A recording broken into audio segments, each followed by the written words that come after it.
I figured I'd go ahead and get this out of the way. Obviously, Mack Brown back in Chapel Hill, new head coach of the football program. Can you just talk a little bit about your relationship with Mack and how you feel about him being back and taking charge of the football program? Well, I'm excited. You know, this time when you have turnover like this, it's mixed emotions because I was really sad what happened to Larry. Loved Larry Fedora. He was great with me. I enjoyed being with him, enjoyed everything about him. And yet I've been coaching a college game for 41 years, 5 years into high school, so I've seen these things happen. But there is the sadness, and then yet Mack coming in, Mack and Sally, I visited with him a little bit last night.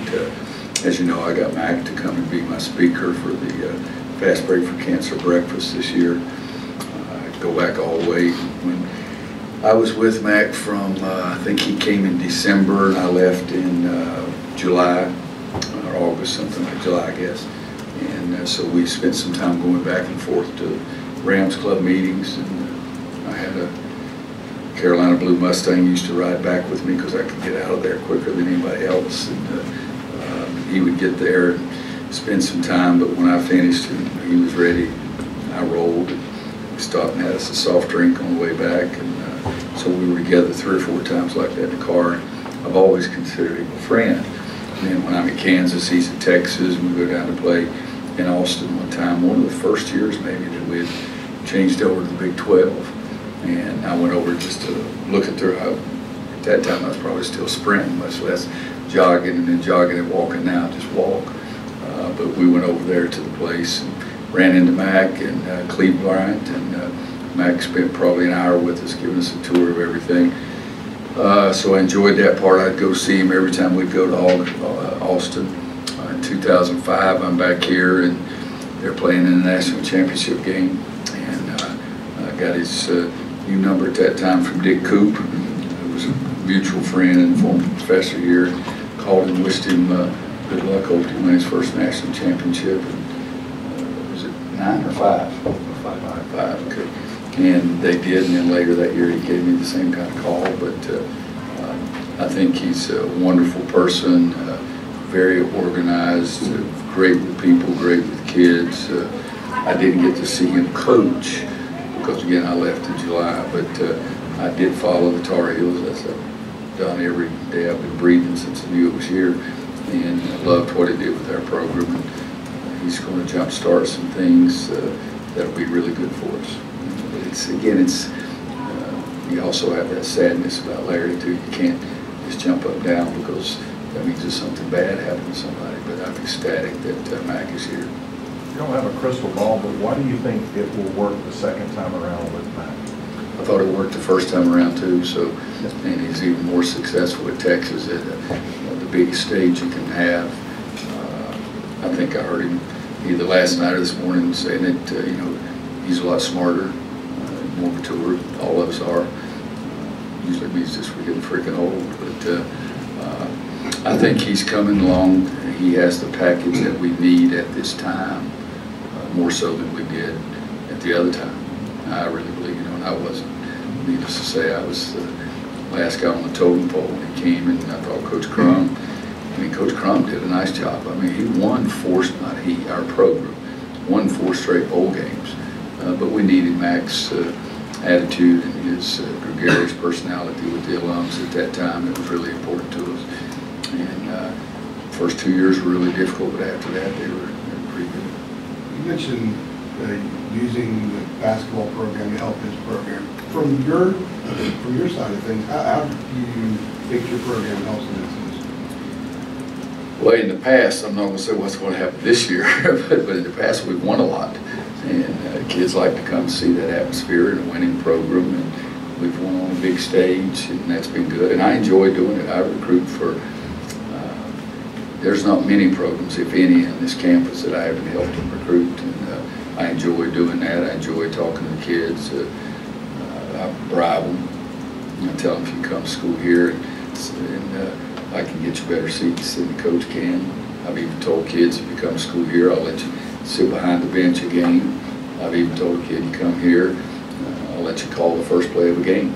So I do all kinds of crazy stuff. They forget it. And I haven't had anybody take me up on the offer of calling a play. But I have had some guys say, remember, Coach, you said I could sit behind the bench. And so I've remembered and I've done that. But I enjoy recruiting. I enjoy helping people. And, you know, think about it. I mean, we've had some great chancellors, great presidents of university, but this is my school. And so it's easier for me to do those things. If I can transition over to basketball real quick, Coach. Your thoughts on Michigan? I mean, what makes that program so good, you know, outside of John Beilein with them getting to the national championship this year and the potential they have this year to possibly get back to the Final Four? What will make them a formidable opponent for you guys tomorrow? They're players, and I love John. John's a good friend, good coach. I like to watch his teams. We've carried some competition over the years about number of our shooting drills and how many shots we're making compared to his guys. It's a little bit of a different team for him. I mean, they've always been known as a very skilled offensive team, great shooters. And I mean, you just look down at the numbers here.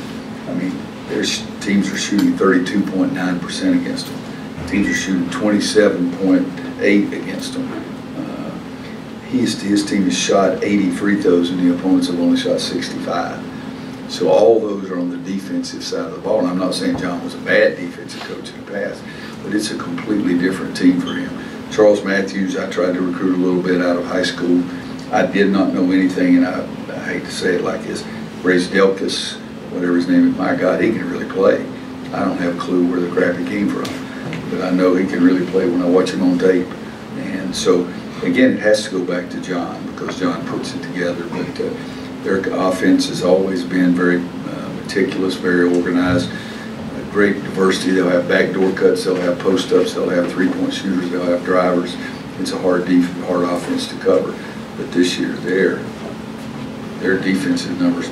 Steve Kerr, in his wisdom, says that they average 48.3 giving up, and we average 96.6. He said that is exactly twice.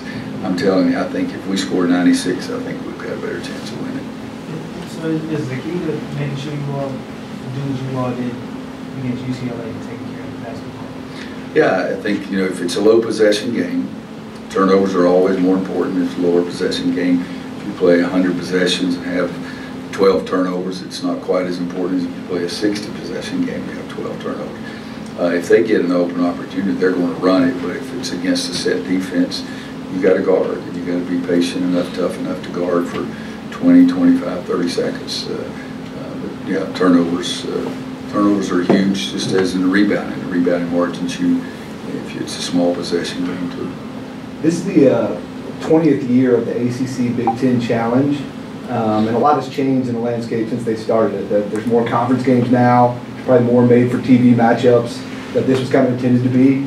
Do you think it still has value to continue the ACC Big Ten Challenge? To the conference. Doesn't have much value to me because we're going to play a big-time schedule anyway. But I mean, we're not going from 18 to 20 games next year.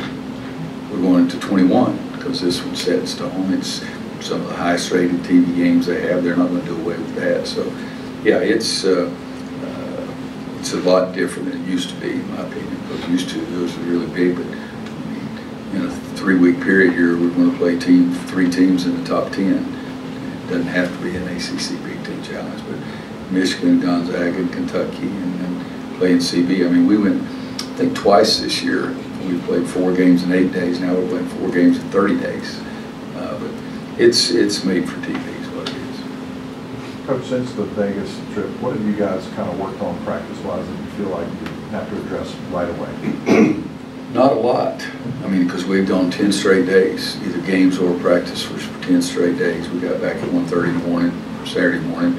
So we gave Saturday off, and then Sunday we just brought them in and watched clips and did nothing physical. So yesterday is the only day that we've had practice. Cam didn't practice yesterday. We were holding guys out just to try to give them an extra day's rest. We'll have everybody available for practice today, and we'll try to get some things done, but it's also the day before game. So what we're looking forward to is some of those days where we have some practice time once exam starts and exams are over with. But in this short of time period, I think you get more accomplished letting them see the tape. And the reason I'm yelling at you is because of this, and I think you gain more of that than you do on the court. But First thing we talked about was taking care of the basketball, and we got to stop putting people on the line. Some of our really good teams have that stat that Michigan has now, that they make more free throws than their opponent attempts, and we're not there. And so that's a big thing. Turnovers, rebounding, guarding the basketball. We got a lot of things that we got to work on. Playing point is such a difficult position, but especially for a freshman. What has Kobe been able to do to succeed this early, particularly scoring the ball? I mean, we all knew he could score, but that's not Start to say, well, why does that surprise you? Right, He scored more than anybody in history. different level, different assignment and responsibilities. Why has he been able to succeed? You know, it's strange because I think it is hard to be the point guard here for me. I shouldn't say here, but for me. And yet, good gracious, I've had a ton of them. I mean, I went 3 straight years at Kansas, starting freshman. Marcus Page started here. Kendall played, started the second half of the year. I've had a lot of point guards and ended up starting their freshman year. So it is hard and it is complicated, but I guess one of the things I do is choose intelligent guys. And that has a lot to do with it. But Kobe's he has a complete game. He can score, pretty evident by what he's done over his career. But he's a good passer. He hadn't gotten credit yet for what he does defensively, but he's going to be one of our better defensive point guards. He's 6'4.5". He keeps wanting me to call him 6'5", but he's 6'4.5". So that helps. But I think the biggest thing is he does have the whole package. And 2, he's proud of trying to pick up everything. It's a challenge to him. He enjoys that part of it. Kobe said about a week and a half ago that he had never had to watch film until he got here. How has his game improved at a fast rate because he's now watching film? He's able to apply that element to improving his game. Well, you know, it's like everything in education. You learn something at a different rate than somebody else. Sometimes when I put on that tape and we watch it, I mean, our guys are trying to figure out where they are, you know, and not just watch what we're talking about. So it takes some experience to get that point where you can learn things from tape. And I think all 3 of our freshmen are going through that process right now. But I think it's helpful to them. It's human nature. I say, you got to box out. Well, I did box out. So I run it back and forth in that old, the honest guy don't lie kind of thing. But I think seeing the big picture as a point guard is really helpful watching the tape. And again, our freshmen, very few of them watch much tape in high school. Some of your freshmen get watch a lot, but some of them watch almost none. Coach, how happy have you been with your big man play from Sterling Manley and Garrison Brooks this season so far? I think Garrison has really done a nice job. You know, you'd like it to be better than nice, but I think he's done a nice job. He's the most dependable, as I've said several times, wanting to finish more around the basket, wanting to be a little more aggressive and those kind of things. Defensively, he's done a nice job again. Sterling hadn't gotten to the point that I want him. He's been fighting little aches and pains since the season started and since conditioning started. And but we need him to continue improving. We need him to get better. I mean, I can go small, but I think you need to be able to play different ways. So I like it when we're big and then decide to go small if they play well. I like that too. Nasir mentioned that he and Leaky first got to know each other through social media, and this was before you had started recruiting Nasir. And Leaky said that he was going to mention something to you about his interest in North Carolina. Did that ever come up? I was thinking about the J.P. Tokoto Marcus Page kind of thing. No, Leaky's trying to get some credit. You know, I don't remember that, but if he says he did it, but if he gives some credit, that'll be all right. But I do ask kids that we're recruiting, tell me if you see somebody you really like, their game, like their character, like their personality, tell me about it. Because as I talked to you about JP and Marcus, and I've had a lot of players do those kind of things, but that wouldn't surprise me because Leaky's a very intelligent basketball player himself. And another social media related deal, Seventh had something like 15 million views on YouTube for his high school highlights. When somebody has that much attention at that, he was 14 too at the time. Is that better than that guy on TV's got the mower? says he had 127 hits. It's on ESPN. If it's not on ESPN, I don't know what that is. He does it, but at the end, he has the moment just the exact width he needs for one more strike. But he put it on social media, and he got 127 hits. I had asked somebody, I thought that was a lot, but it's evidently not a lot. Not 7. But no, you know, 7th inning, excuse me, go ahead. No, I was just curious, in this day and age of recruiting, where guys get, you know, the attention goes infinitely, like, does that change your approach and how you know, because it almost seems like an ego thing where guys can think their stature is bigger than it really is, you know, and that sort of thing. Does it change how you approach? You know, you look at it differently, who you are. I mean, I never looked at it because I don't do those things. I had one of my coaches come in and said, this is the tape that everybody's talking about, and showed it to me, and I watched, you know, which is only so many times you can watch a guy dunk it. And I never saw it again. We never talked about it. I saw that athleticism, but I saw it on the court also. But no, I think you're exactly right that people's ego really get up there and think that you're something you're not. Kendall back there. Kendall Marshall was the best sixth grader in America. He told me. Because somebody showed me, it was in Sports Illustrated. But I think it's more difficult for the kids than it is for coaches. We have to handle the ego, the mindset, the family's mindset, where they think the player is, where they think the player's going, regardless of the social media. But you know, guys stay on that all the time. I mean, we brought a guy here for a visit one time, and we had a great practice. I'm telling you, a great practice. Kid never saw one play.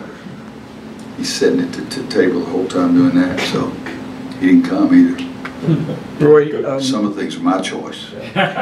You said in Vegas about Nasir making the jump after the All-Star game, where nobody plays any defense anyway. You think it's time for people in the media to reset their expectations of him? You know, Art, it's a good question. I don't even know, I guess, what's a proper way. I do care what people's expectations are because the kid hears that and sees that. But I mean, I had a player at Kansas that came out of nowhere and won the MVP of the McDonald's All-American. He was the last guy picked for the team, and then all of a sudden his whole expectations himself. And I loved coaching the kid, but his own expectations got so out of whack that it was really hard for him to feel that he was being successful. And so that experience makes me worry about what you're saying here. But Nasir, man, he's got a lot of great things about him. And I think that he's got to get way better defensively, but he's honest. I mean, I love his honesty.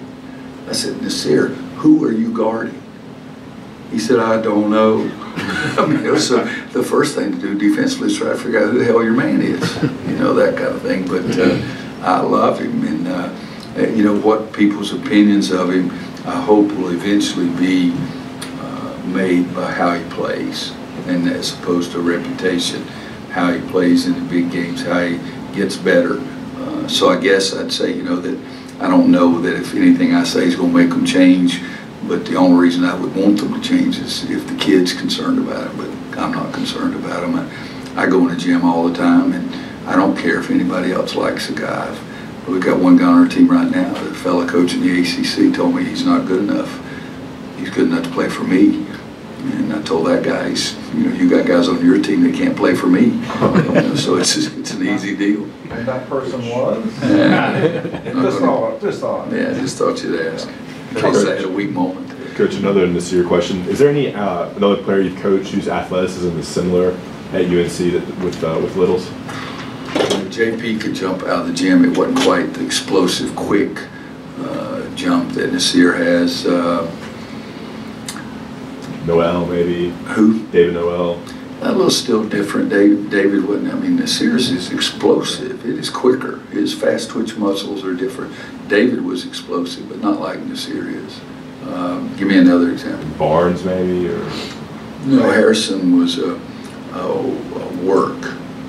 He worked, he sweated. It was naturally, he didn't have that. I mean, I'm not saying he's a bad jumper, that's all I'm saying. I mean, but I talked to him when I said, why don't you just dunk it on the guy? He said, I've never dunked on anybody.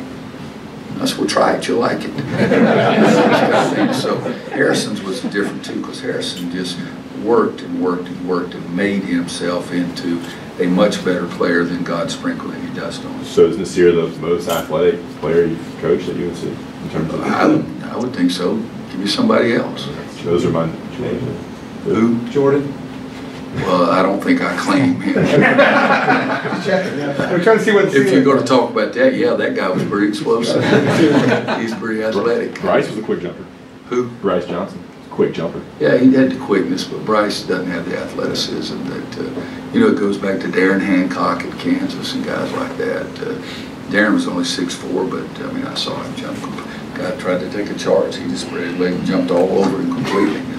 So I've had some guys that are pretty, but I think that, who is the dude that jumped over the tackler, landed on his feet and kept running? The Panthers. Who? Lamar Jackson did it. No, I mean, this is this week where the guy did it.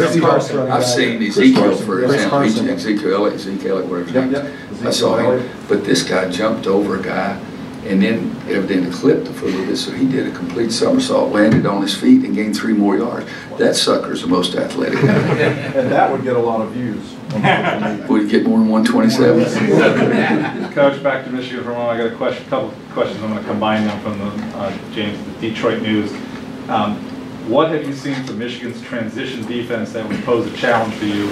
And two, can they go together, how critical is it for you to control the tempo and not let Michigan slow the game down? Transition and slow the game down. Yeah, transition. I mean, they find the 3-point shooters. They guard them. Best thing they do is they guard the ball so their teammates aren't helping all the time. They take personal pride in keeping their guy in front of them. They don't pressure them up quite as much as we do probably, but they still do the best job of anybody I've seen so far this year of not getting beat on the dribble. If you don't get beat on the dribble, you don't have to help. If you don't have to help, that guy doesn't get the open 3. In transition, I think, again, Michigan's going to run when they have opportunities, but when they don't, so to me, the biggest challenge is being tough enough, patient enough to guard them for 20 seconds, 25 seconds, or whatever. It's hard to speed up a team that's really good to change their tempo, but I like to win. I like to win in the 80s and 90s, as I've said many times, but sometimes you have to win in the 50s and 60s. I don't know if I've ever won a game in the 40s, but I think you have to be able to play at tempo that you can score at. It's the biggest thing. Anybody else for Coach before bring Kobe in? You did say 7 is clear, right? Yeah. So how will having him help? Well, you guys saw it in the Texas game. Early on, Leaky wasn't nearly as comfortable as he was the next day against UCLA. And you can talk all you want about, son, I think you can do it, and I'm confident putting you out there. But they get out there, it's like you're a deer in headlights for a while until you do get the comfort level. So I think that not having 7th out there challenged Leaky a little bit. I think he responded very well, particularly in the UCLA game. And I think it'll help us down the road with him more. Giving 7th week or so off is not going to hurt him. I always worry about somebody jumps that high and is that quick. The explosiveness also is harmful coming down. And so hopefully it's helped his knees and ankles and joints a little bit.